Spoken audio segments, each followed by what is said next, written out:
Všetko je pripravené. Otvárací zápas slovenskej hokejovej reprezentácie na našom domácom šampionáte. Prvé formácie na ľadovej ploche. Tá naša, vedená Michalom Krištofom. Na krídlach s Tomášom Tatarom a Richardom Pánikom. Vzadu Sekera Černák. Odštartovalo sa.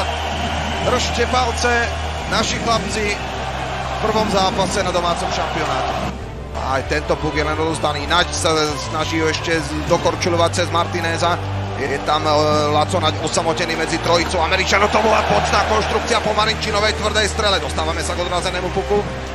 Postudenič, teraz šanca pre Sukena. Ešte možnosť na dorážku. Stále puk, šanca, gól!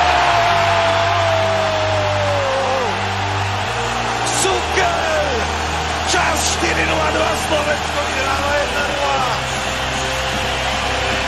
Ďalšia lavína, Eichel, má tam Van Riemsdijka, ale vybral si Sutera, ktorý to tam zavrel na modrej čiare, toto už je DeBrincat, rozohráva to na Kanea, už sú Američania rozostavení, my sme chvála Bohu stihli prestriedať potom vystrelenou puku z vlastného pásma. Suter, Eichel, Kane, ešte sa zatiaľ neodhodlal k strele, Američania to kombinujú, dávajú gól.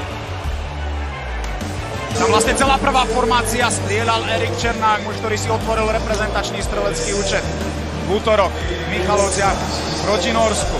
Černák nabíja Sekerovi, ten mu vrátil Černákova.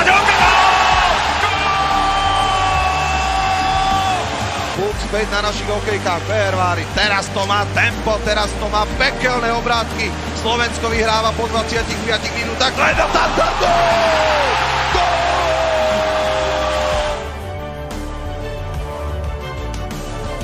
Vynikajúco zavrel Krištof ešte útočné pásmo. Znova Krištof zabojuje. Stále Krištof môže vystreliť gól!